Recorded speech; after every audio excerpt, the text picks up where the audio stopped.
Where are you going? Oh, actually I lost my cell phone, so going to file an FIR. FIR or complaint? I mean, more often many of us get confused between the terms complaint and first information report, that is FIR.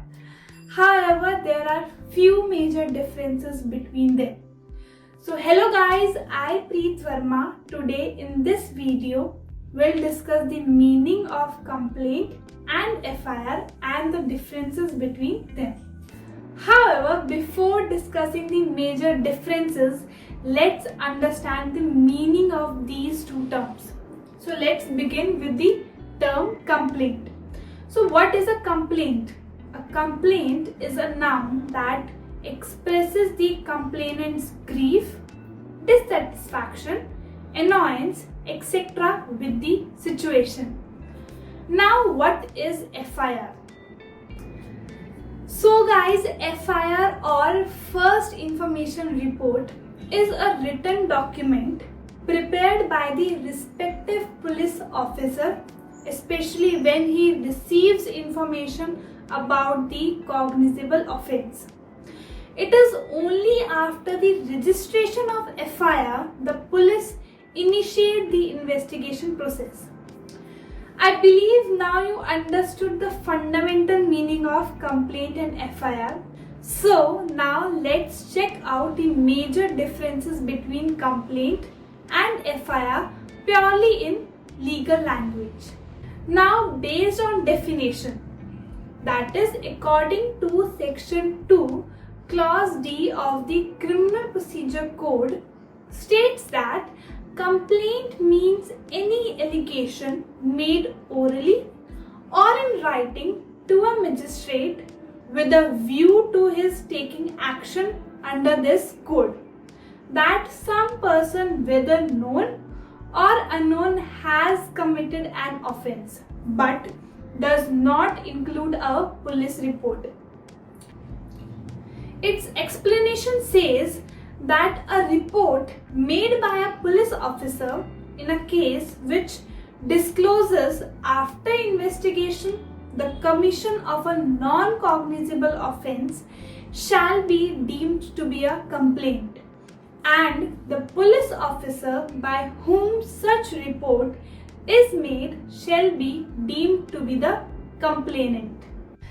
And on the other hand, FIR is defined under section 154 clause 1 of the Criminal Procedure Code, which states that every information relating to the commission of a cognizable offence, if given orally to an officer in charge of a police station, shall be reduced to writing by him or under his direction and be read over to the informant, and every such information, whether given in writing or reduced to writing as aforesaid, shall be signed by the person giving it, and the substance thereof shall be entered in a book to be kept by such officer in such form as the state government may prescribe in his behalf.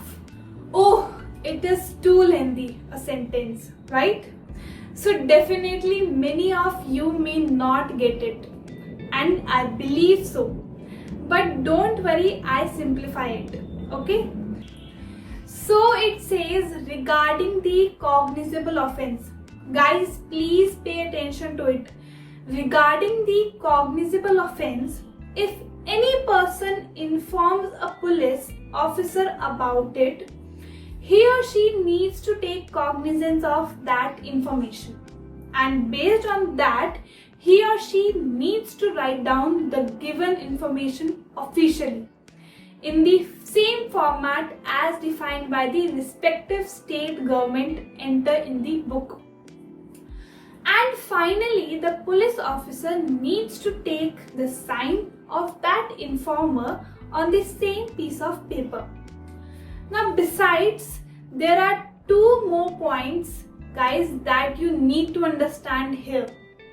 The first one is after writing such information, the police officer needs to read the written information in front of that informer so that he can understand what is written on the piece of official paper. Okay, and second one is very important point that you need to know is informer has the right to take a copy of that FIR. So in case the concerned police officer does not give the FIR copy, then the informer has the right to demand a copy of the FIR. So guys, I believe you are very much clear with the concept of FIR now, right? So now the second basis of difference is based on action of a magistrate. So in case of complaint, the magistrate is asked to prosecute the person named as accused, and he has then to decide whether he will accede to the request or not.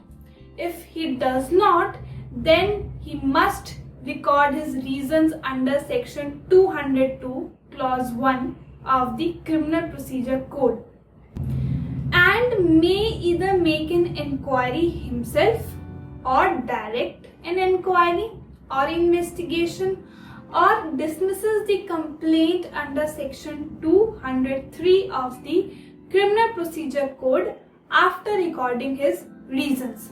And on the other hand, in case of FIR, on receiving information, magistrate is not asked by anyone to issue process, and if he does not choose to act on the information, he does not need to record any reasons or pass any order. Now guys, third and last basis of difference is based on nature. So a complaint may change into FIR, but on the other hand, FIR cannot be changed into the complaint. So that is all about complaint and FIR. I believe you guys are now pretty much familiar with both the concepts. So see you in the next video. Bye bye.